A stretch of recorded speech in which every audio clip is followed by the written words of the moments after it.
ایک بار حضرت جبریل علیہ السلام حضور صلی اللہ علیہ وآلہ وسلم کے پاس آئے تو حضور صلی اللہ علیہ وسلم نے دیکھا کہ حضرت جبریل علیہ السلام بہت زیادہ پریشان ہیں۔ آپ صلی اللہ علیہ وسلم نے فرمایا، جبریل کیا معاملہ ہے کہ آج میں آپ کو غم زدہ دیکھ رہا ہوں؟ حضرت جبریل علیہ السلام نے اپنے آنسو صاف کرتے ہوئے کہا، اے نبی کریم صلی اللہ علیہ وآلہ وسلم، بسم اللہ الرحمن الرحیم، دنیا کی سب سے مہربان ہستی رسول خدا صلی اللہ علیہ وسلم انسانوں کے ساتھ ساتھ جانوروں کی دلجوئی بھی فرماتے اور انہیں انسانوں کے شر سے محفوظ رکھتے تھے۔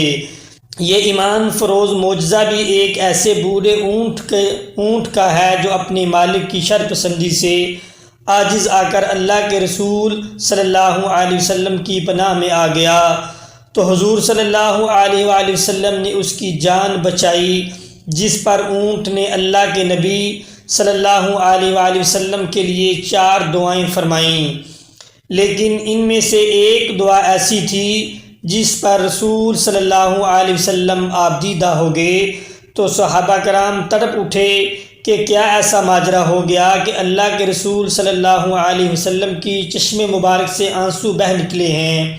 علامہ طاہر القادری نے کشف الاسرار میں اس حدیث مبارکہ کو بیان کیا ہے کہ جس میں اس واقعے کی تفصیلات بیان کی گئی ہیں۔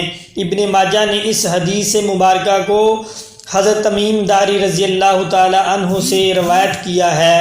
وہ فرماتے ہیں، ہم حضور نبی کریم صلی اللہ علیہ وآلہ وسلم کی بارگاہ اقدس میں حاضر تھے کہ ایک اونٹ بھاگتا ہوا آیا اور حضور نبی کریم صلی اللہ علیہ وسلم کے سر انور کے پاس آ کر کھڑا ہو گیا، جیسے کان میں کوئی بات کہہ رہا ہو۔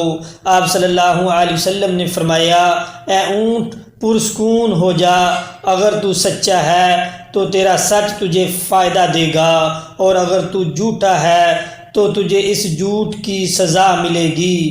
بے شک جو ہماری پناہ میں آ جاتا ہے اللہ تعالیٰ بھی اسے امان دے دیتا ہے، اور ہمارے دامن میں پناہ لینے والا کبھی نامراد نہیں ہوتا۔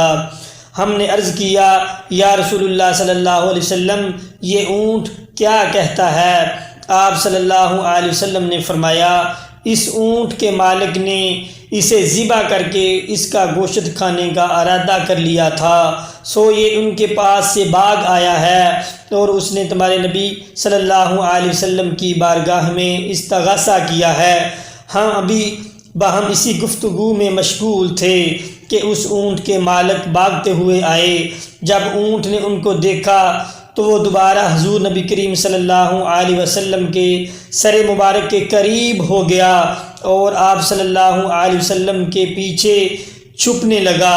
ان مالکوں نے عرض کیا، یا رسول اللہ، ہمارا یہ اونٹ 3 دن سے ہمارے پاس سے بھاگا ہوا ہے اور آج یہ ہمیں آپ کی خدمت میں ملا ہے۔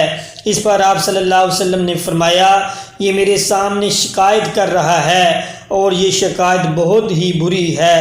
انہوں نے عرض کیا، یا رسول اللہ صلی اللہ علیہ وسلم، یہ کیا کہہ رہا ہے؟ آپ صلی اللہ علیہ وسلم نے فرمایا، یہ کہتا ہے، یہ تمہارے پاس کئی سال تک پلا بڑھا، جب موسم گرما آتا تو تم گھاس اور چارے والے علاقوں کی طرف اس پر سوار ہو کر جاتے، اور جب موسم سرما آتا تو اسی پر سوار ہو کر گرم علاقوں کی جانب کوچ کرتے۔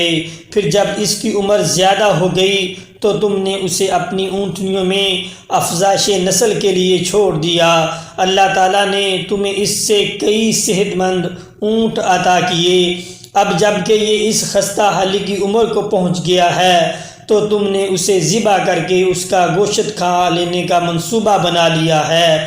انہوں نے عرض کیا، خدا کی قسم یا رسول اللہ، یہ بات منوعاً اسی طرح ہے جیسے آپ نے بیان فرمائی ہے۔ اس پر حضور صلی اللہ علیہ وآلہ وسلم نے فرمایا، ایک اچھے خدمت گزار کی اس کے مالکوں کی طرف سے کیا یہی جزا ہوتی ہے؟ وہ عرض گزار ہوئے، یا رسول اللہ، اب ہم نہ اسے بیچیں گے اور نہ ہی اسے ذبح کریں گے۔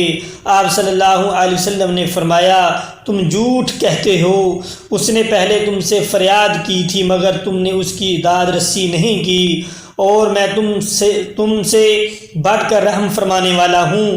بے شک اللہ تعالیٰ نے منافقوں کے دلوں سے رحمت نکال لی ہے اور اسے مومنین کے دلوں میں رکھ دیا ہے۔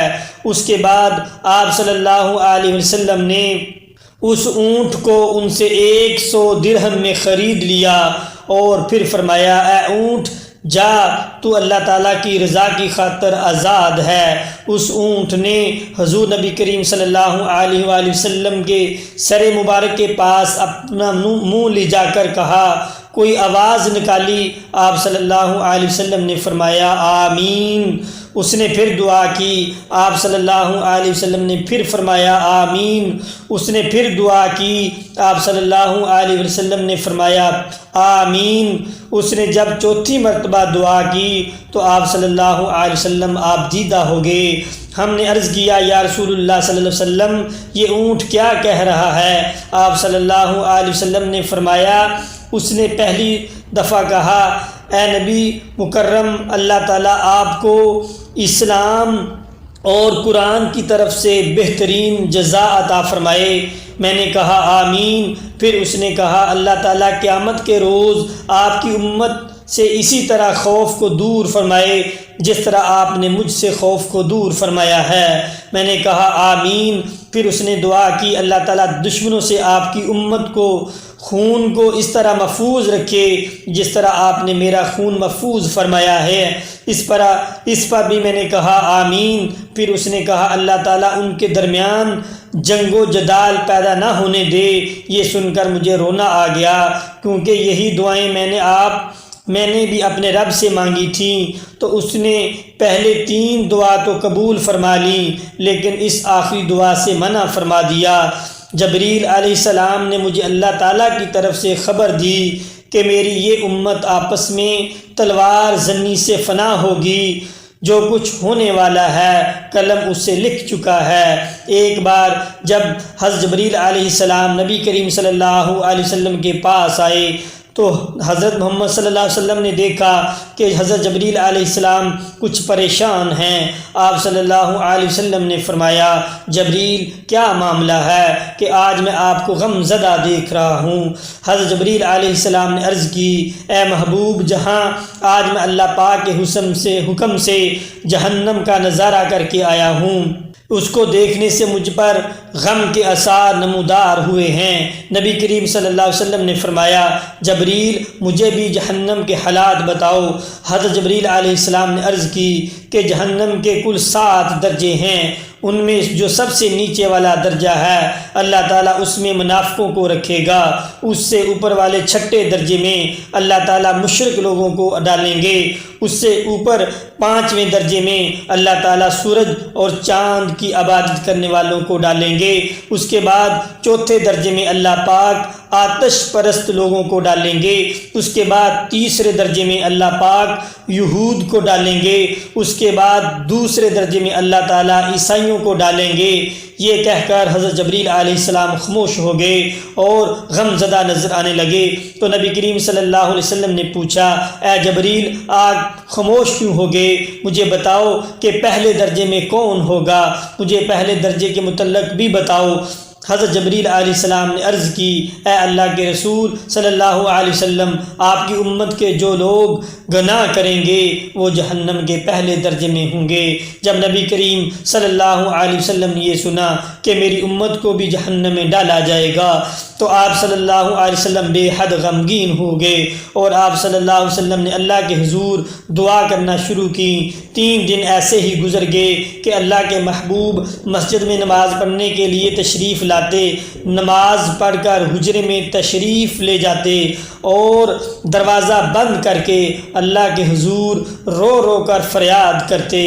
صحابہ کرام رضوان اللہ علیہم اجمعین حیران تھے کہ نبی کریم صلی اللہ علیہ وسلم پہ یہ کیسی کیفیت طاری ہو گئی ہے کہ مسجد سے حجرے جاتے ہیں اور حجرے سے مسجد، نہ کسی سے بات کرتے ہیں، نہ کچھ جب تیسرا دن ہوا تو سیدنا ابو بکر صدیق رضی اللہ تعالی عنہ سے رہا نہ گیا اور وہ آپ صلی اللہ علیہ وسلم کے دروازے پر گئے، دستک دی اور آپ صلی اللہ علیہ وسلم کی خدمت میں سلام عرض کیا، لیکن آپ صلی اللہ علیہ وسلم کی طرف سے سلام کا جواب نہیں آیا۔ آپ رضی اللہ تعالیٰ عنہ روتے ہوئے سیدنا عمر فاروق رضی اللہ تعالیٰ عنہ کے پاس آئے اور فرمایا کہ میں نے آپ صلی اللہ علیہ وسلم کو سلام کیا لیکن سلام کا جواب نہ پایا، لہٰذا آپ جائیں، آپ کو ہو سکتا ہے سلام کا جواب مل جائے۔ حضرت عمر رضی اللہ تعالی عنہ آپ صلی اللہ علیہ وسلم کے پاس گئے تو آپ رضی اللہ تعالی عنہ نے 3 بار سلام کیا لیکن جواب نہ آیا۔ پھر حضرت عمر رضی اللہ تعالی عنہ نے حضرت سلمان فارسی رضی اللہ تعالی عنہ کو بھیجا، انہوں نے بھی سلام کیا لیکن پھر بھی سلام کا جواب نہ آیا۔ حضرت سلمان رضی اللہ تعالی عنہ نے اس واقعے کا تذکرہ حضرت علی رضی اللہ تعالی عنہ سے کیا۔ انہوں نے سوچا کہ جب اتنے عظیم شخصیات کو سلام کا جواب نہ ملا تو مجھے بھی خود نہیں جانا چاہیے بلکہ مجھے ان کی نور نظر بیٹی حضرت فاطمہ رضی اللہ تعالی عنہ کو اندر بھیجنا چاہیے، لہٰذا آپ رضی اللہ تعالی عنہ نے حضرت فاطمہ الزہرا رضی اللہ تعالی عنہ کو سب کچھ بتایا۔ آپ رضی اللہ تعالی عنہ حجرے کے اندر دروازے پر آئیں اور بولی ابا جان السلام علیکم۔ بیٹی کی آواز سن کر حضرت محمد صلی اللہ علیہ وسلم اٹھے، دروازہ کھولا اور سلام کا جواب دیا۔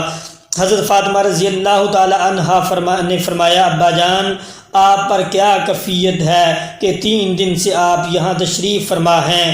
نبی کریم صلی اللہ علیہ وسلم نے فرمایا کہ حضرت جبریل علیہ السلام نے مجھے آگاہ کیا ہے کہ میری امت بھی جہنم میں جائے گی۔ فاطمہ بیٹی مجھے اپنی امت کے گناہ گاروں کا غم کھائے جا رہا ہے اور میں اپنے مالک سے دعائیں کر رہا ہوں اللہ ان کو معاف کرے اور جہنم سے بری کر دے۔ یہ کہہ کر آپ صلی اللہ علیہ وسلم پھر سجدے میں چلے گئے اور رونا شروع کیا، یا اللہ میری امت کے گناہ گاروں پر رحم فرما، ان کو جہنم سے آزاد کر دے۔ اتنے میں حکم آ گیا اے میرے محبوب غم نہ کر، میں تو تم کو اتنا عطا کر دوں گا کہ آپ راضی ہو جاؤ گے۔ آپ صلی اللہ علیہ وسلم خوشی سے کھل اٹھے اور فرمایا لوگو اللہ تعالیٰ نے مجھ سے وعدہ کر لیا ہے کہ وہ روز قیامت مجھے میری امت کے معاملے میں خوب راضی کریں گے اور میں نے اس وقت تک راضی نہیں ہونا جب تک میرا آخری امتی بھی جنت میں نہ چلا جائے۔ سبحان اللہ۔ حضرت انس رضی اللہ تعالی عنہ سے روایت ہے کہ رسول اللہ صلی اللہ علیہ وسلم نے فرمایا میں اپنے آپ کو اللہ تعالیٰ کی بارگاہ میں سجدہ ریز دیکھوں گا، پھر مجھ سے کہا جائے گا اپنا سر اٹھاؤ مانگو ملے گا، شفاعت کرو قبول ہوگی۔ پھر میں اپنے رب کی وہ حمد کروں گا جو اللہ تعالیٰ مجھے اس وقت تعلیم کرے گا، پھر میں شفاعت کروں گا، پھر میرے لیے ایک حد مقرر کی جائے گی، پھر میں گناہ گار کو جہنم سے نکال کر جنت میں داخل کروں گا، پھر میں دوبارہ سجدہ کروں گا اور پھر میں شفاعت کروں گا 3 یا 4 بار، حتیٰ کہ جہنم میں صرف وہ لوگ رہ جائیں گے جن کو قرآن نے روک لیا ہے، جن پر جہنم کا دوام واجب ہو چکا ہے۔ حضرت ابو ہریرہ رضی اللہ تعالی عنہما روایت کرتے ہیں کہ نبی کریم صلی اللہ علیہ وسلم نے فرمایا مجھے 5 ایسی چیزیں دی گئی ہیں جو مجھ سے پہلے کسی نبی کو نہیں دی گئیں۔ 1 ماں کی مسافت کے رعب سے میری مدد کی گئی، تمام روئے زمین کو میرے لیے مسجد اور اعلیٰ تمیم بنا دیا، لہٰذا میری امت سے جو شخص نماز کا وقت پائے نماز پڑھ لے اور میرے لیے مال غنیمت حلال ہو گیا جو مجھ سے پہلے کسی کے لیے حلال نہ تھا۔ مجھے شفاعت عطا کی گئی، پہلے نبی ایک خاص قوم کی طرف مبعوث ہوتے تھے اور مجھے تمام لوگوں کی طرف مبعوث کیا گیا۔ اللہ پاک تمام امت مسلمہ کو آپ صلی اللہ علیہ وسلم کے بتائے ہوئے راستے پر چلنے کی اور سب کو گناہوں سے توبہ کرنے کی توفیق عطا فرمائے، آمین۔